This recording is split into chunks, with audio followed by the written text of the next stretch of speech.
Let's talk about my hairline, because what else would we talk about? Okay, so one of the themes that we've been seeing going on since I've morphed into King of Corporate, did you know that that's an act like fake wrestling? Don't tell anybody though. Did you know that that's not real gold in my mouth when I have the coins? Did you know that? Shh. Nick, you're not supposed to blow your cover. Okay, so this video, what I thought was important, something, as I've filmed so many videos outside, something we're learning as I'm going at the buzz cut is, it looks so much worse outside in the sunlight compared to being inside in a building. And also, I keep reminding you that this is how I look when I'm talking in the camera, which is totally unnatural. You're seeing me in the worst light. So I just wanted to make a video to where I stand normal.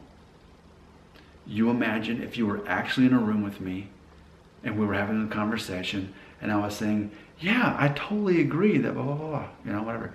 Okay, this is how people in the real world view me when they see me.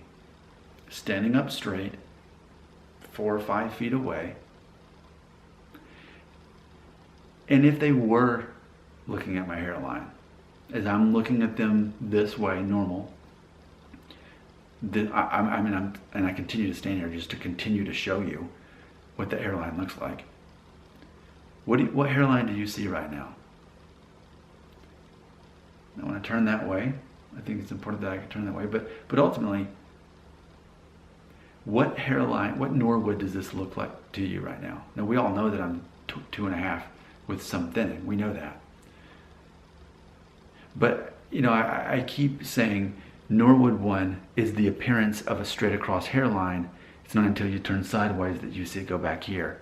Norwood 2 is when you can see a V. And of course Norwood 3 is when you can, someone looking across from me, you can actually see a strip, a peninsula here. It's interesting because for me, even right now looking in the selfie cam, you can see where it goes up there, but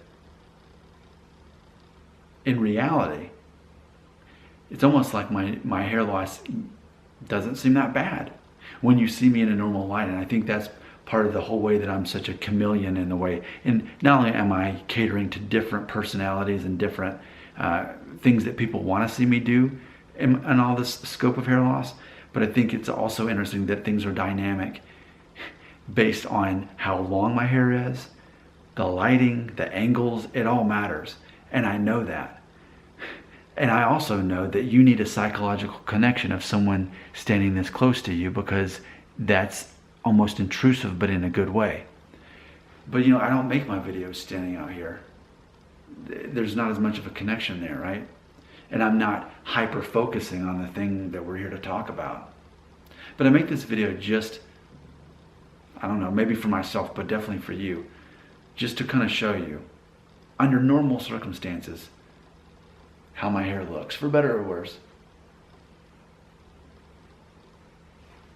You know, because I made that video talking about how my theory is insecure men will reduce each other to their hair if that's the thing that bothers them.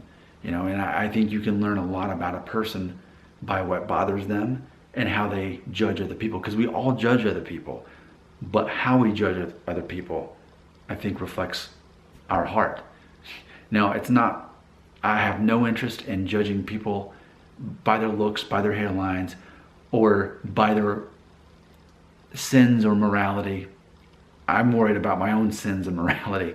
I'm not here to size people up to that, but I do definitely size people up to psychology, because very few people in the universe are emotionally intelligent to the point where I'm at, where no one is able to insult me or offend me. And it's funny because even in the videos, I've made videos where I get animated and I raise my, but it's theatrics. It's that as someone who's emotionally intelligent, I know the importance of acting emotional to get a response out of them. That's psychology. That's part of being emotionally intelligent. You know how to lead and direct people. You know how to motivate people. So sometimes that means acting emotional or acting as different characters to steer the stereo, to steer the story where it needs to go. Because people come here for different things. This was really supposed to be like a 90-second video about how my hair loss might not look as bad when you're standing at me in normal reality. And there I go talking about psychology again. Because in real life, that's